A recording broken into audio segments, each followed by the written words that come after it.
The host intended to make an example out of Stallone.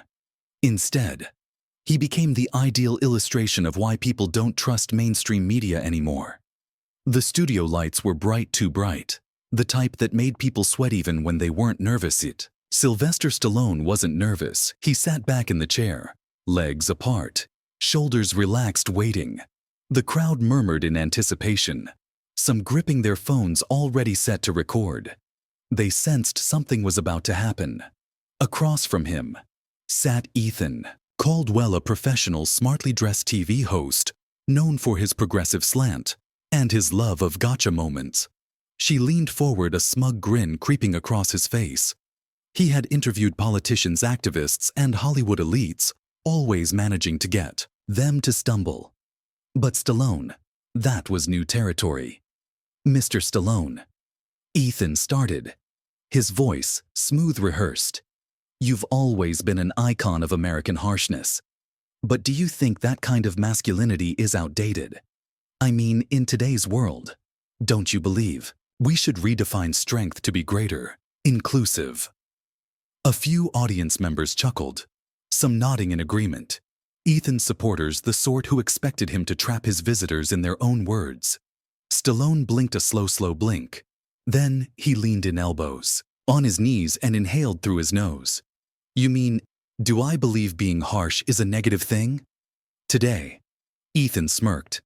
"Well, I suppose we're past the period where males need to punch their way through challenges. Don't you think?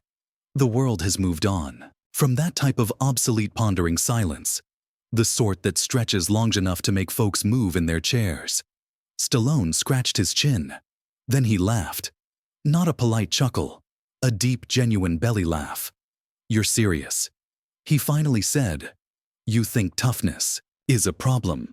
Ethan straightened his tie. "I think it can be harmful when it discourages vulnerability." "Yes." Stallone nodded slowly, like he was processing. Then he leaned back, extending his arms across the back of his chair. "Let me ask you something," he said, voice low, deliberate. "If someone broke into your house tonight, do you want a rough person in there? Or do you want someone who's going to sit down?" They chat about their thoughts. The crowd gave out a few gasps, a few scattered claps. Ethan opened his mouth. Yet, Stallone wasn't done. "See, ruggedness ain't about punching walls or shouting the loudest. It's about standing your ground. When life strikes you down, it's about safeguarding your family. It's about discipline, respect, hard work.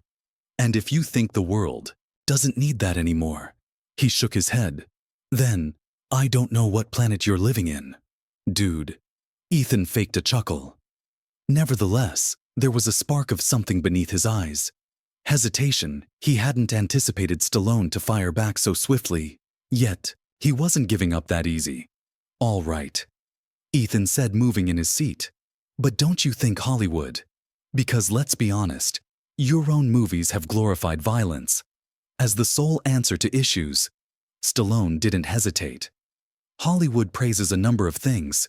You have watched a movie where a guy saves the world, simply completing out papers, laughter this time. Actual laughing." Even several of Ethan's team colleagues smirked. Yet Ethan wasn't done. He still had more surprises up his sleeve. But Stallone, he was just getting fired up. Ethan straightened his stance, arranging the stack of cue cards on his lap as if hunting for the ideal counterpunch. He was skilled at this, managing the tempo, guiding his visitors along a road where they had no choice but to stumble. But Stallone wasn't playing along all right. "Right. Let's speak about influence," Ethan stated, going over his notes. "You've developed a career playing tough, no-nonsense characters, males who handle things with their fists, firearms, or simply brute force. Do you ever think about the message that conveys? I mean, don't you feel an obligation to promote, let's call a more progressive sort of hero?" The way he emphasized progressive, just enough to let the viewers know exactly where this was heading, made Stallone smirk. He sat up, stretching his shoulders like a boxer, getting ready for the next round. "First of all," Stallone said, voice steady, "I make movies. Movies ain't real. You realize that, right? He raised an eyebrow. I mean, last time I checked, I never truly gone 15 rounds with Apollo Creed. Never took down an entire army with a crimson bandana and a knife. Never ran up those steps in Philly. He single-handedly fixed people's issues. A few folks in the crowd laughed, but Ethan stayed steady. Sure, yet movies shape culture youngsters grew up watching. Rambo and Rocky. Don't you think we should be offering kids heroes who solve issues without violence? Stallone breathed through his nose, man. You ever seen Rocky? He shook his head. That whole movie was about getting back up. When life strikes you down, it wasn't about bashing people up. It was about heart endurance. And Rambo, he shrugged. That person was simply seeking to be left alone.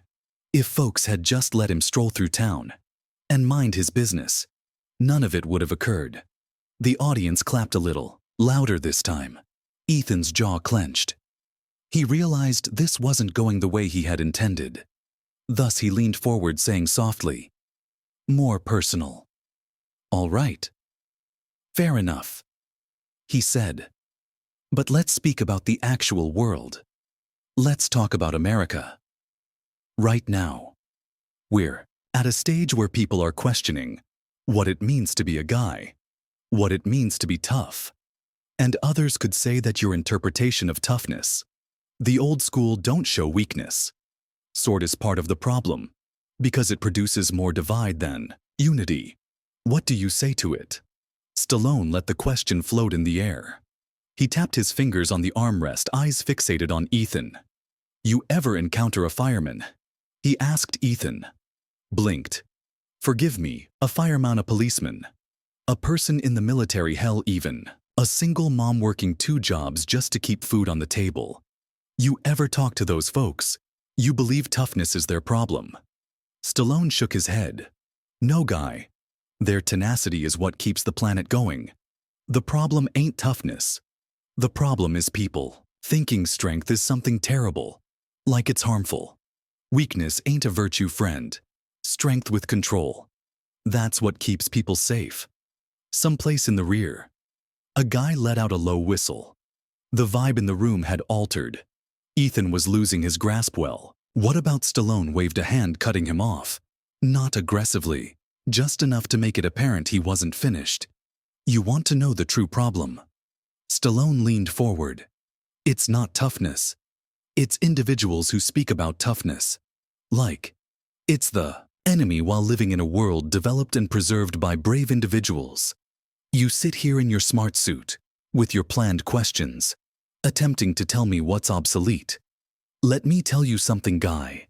If the world ever actually goes sideways, if things turn terrible, you're gonna be super glad there are still men like me around." Dead silence. Ethan gulped. He had another inquiry queued up, another attempt to retake power. But the audience had shifted. They weren't nodding with him anymore. They were waiting for Stallone's next words, and Stallone, he wasn't letting up anytime soon. Ethan shifted in his seat. The energy in the room was slipping from his grip, and he knew it. This wasn't going the way it was intended to. Stallone wasn't bumbling. He wasn't stumbling over his words or getting defensive. He was owning the room, and suddenly the crowd wasn't simply listening. They were pulling for him. Ethan faked a grin, attempting to recover control. "I hear you. I do," he said, voice measured. "So let's be honest. There's a distinction between being powerful and refusing to change. A lot of individuals would argue that your way of thinking, this old-school thinking, is what's keeping civilization back. Don't you believe it's time to go forward?" Stallone inhaled slowly, his eyes steadfast. Might have came back with another joke, another stinging one-liner, but instead, his tone altered. Calm, almost introspective. "You ever witnessed a building being pulled down?" he asked. Ethan blinked. "What a demolition. You ever see one?" The host hesitated. "Mean, sure." I believe Stallone nodded. "Takes what, a few seconds to bring it down. A couple charges, a button press, and boom, it's gone." He clenched his hands together. "But you ever see one being built?" Ethan didn't answer that. Takes years. Stallone proceeded, brick by block steel. By steel guys. Laboring day and night. Laying the foundation. Making sure it can hold up. Now the people with the detonators. They don't care about that. They don't think about the work. The sweat. The people who risk their lives to construct it. They simply want to watch it come tumbling down. The crowd was locked in. Nobody moved. You say moving forward. Stallone stated, but moving where forward ain't always the proper direction. Sometimes people get so caught up with change, they don't even stop to think about what they're ripping down. They don't inquire whether what they're breaking could possibly be worth preserving. Ethan licked his lips. He could sense the weight of the moment.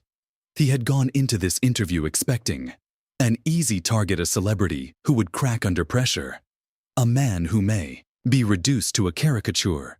But Stallone was proving him incorrect. And worst, the crowd knew it. All right, Ethan said, forcing a chuckle. That's an intriguing viewpoint. But let's be serious. Society has changed. We don't live in the same world we did when you made Rocky. Folks are more conscious today. We're looking critically about gender roles, systemic problems. Considering seriously. Stallone interrupted, raising an eyebrow, or merely criticizing. The audience exploded, some clapped, some gasped. And even Ethan's own camera team exchanged stares. This wasn't simply an interview anymore. This was a fight. Ethan put out his hands, attempting to regain his composure. Okay. Okay, he yelled above the commotion. So, let me ask you this. If strength, if toughness is so crucial, why do you believe so many people fight back against it? Why do so many people feel like it's outdated? Stallone let the question hang in the air for a beat, before leaning in, voice lower now, almost conspiratorial. Because weak individuals don't appreciate being told they're weak. The audience burst, some stood up clapping. Others just sat there dumbfounded. Ethan opened his mouth, but nothing came out. Stallone let the shock play out before sitting back. Look, he said, I ain't saying everybody ought to be some action hero. I'm saying life's gonna throw punches, whether you like it or not. And when it does, the world ain't gonna care about your sentiments. It's gonna ask you one question. Can you take the punch and keep pushing on? Ethan had nothing. No quip, no response, simply silence. But outside of that studio, something far larger was happening. Because the second that moment hit the internet, everything changed.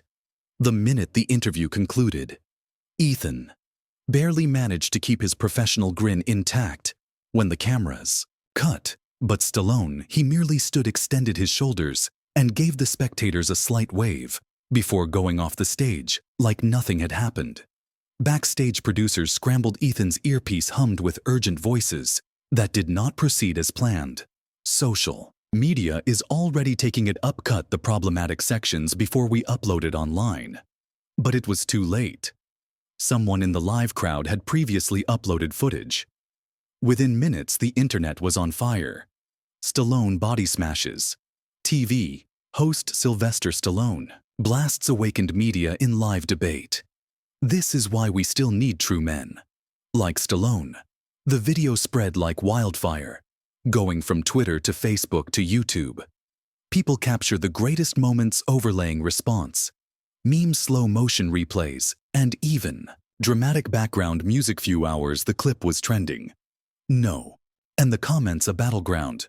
I don't even enjoy Stallone's movies. Yet this was great. He expressed what everyone's been thinking, but too terrified to say. Observe how the host had nothing.